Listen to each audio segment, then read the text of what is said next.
सबको मेरी राम राम।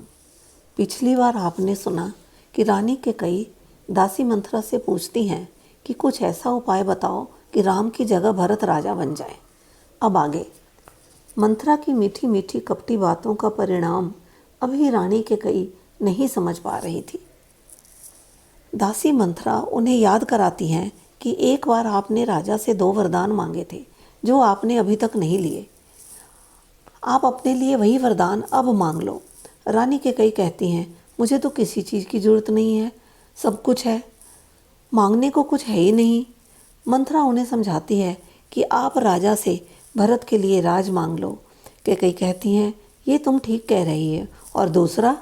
मंथरा कहती हैं, दूसरा राम के लिए 14 वर्ष का वनवास, यानी कि राजमहल छोड़कर 14 वर्ष तक जंगल में रहना पड़ेगा। कैकेयी कहती हैं कि मंथरा, क्या राजा ये वरदान देने के लिए मान जाएंगे?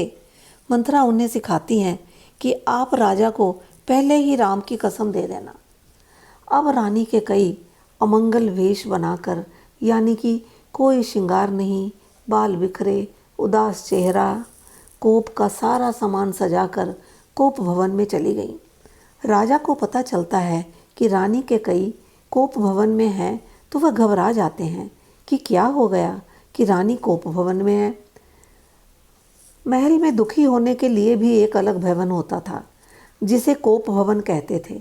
इसीलिए राजा दशरथ परेशान हो गए कि रानी कैकेयी को क्या दुख है कि वो कोप भवन में है। वे उनके पास जाते हैं। दशरथ कैकेयी से पूछते हैं कि आप किस कारण ऐसे उदास हैं, आपको किसने परेशान किया है, मुझे बताएं, मैं उसे दंड दूंगा।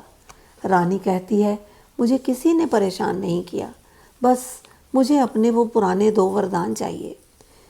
राजा कहते हैं, बस यही कारण है, आप जो चाहे मांग ले। कल राम का राज तिलक है, इस उदास वेश को छोड़कर श्रृंगार करें और कुछ खुश हो जाएं। राम की कसम, आप जो मांगेंगी मैं दे दूंगा। रानी खुश हो जाती हैं कि इन्होंने तो मेरे बिना कहे ही राम कसम ले ली। तब उन्होंने राजा से भरत के लिए राज और राम के लिए 14 वर्ष का वनवास मांगा। वरदान सुनते ही राजा जमीन पर गिर पड़े। दशरथ जी को लगा कि कैकेयी ने तो पल भर में सारी अयोध्या ही उजाड़ दी। रानी कहती हैं, आपने ही तो कहा था कि जो मांगूंगी दे दोगे, तो मैंने मांग लिया। राजा कहते हैं, भरत भी मेरा बेटा है, मैं कल ही उसको बुलाकर उसको राजा बना दूंगा। राम को राज का जरा भी लालच नहीं है। भरत राजा बनेंगे, ये बहुत अच्छी बात है, मगर राम को वनवास क्यों? यह वरदान तो मुझे समझ ही नहीं आ रहा।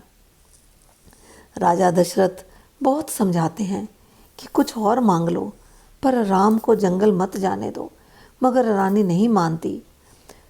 दूसरे दिन सुबह सब राम राज की तैयारियां कर रहे हैं। सुबह हो गई है, पर राजा अभी तक सोकर नहीं उठे। सबको चिंता होने लगती है। राजा के मंत्री सुमंत्र राजा को देखने जाते हैं तो रानी कैकेयी गुस्से में उन्हें कहती हैं कि जाकर राम को भेजो। सुमंत्र राम को बुलाकर लाते हैं। राम जी ने आकर अपने पिता की ऐसी हालत देखी तो घबरा गए। उन्होंने माता कैकेयी से पूछा कि पिताजी को क्या हो गया है। कैकेयी कहती हैं, तुम्हारी वजह से ही इनका ये हाल हुआ है, और अपने दोनों वरदानों के बारे में बताती है। राम तो राम ही है। राम कहते हैं, इतनी छोटी सी बात के लिए पिताजी परेशान है। राम राजा दशरथ को समझा बुझाकर वहाँ से चले जाते हैं।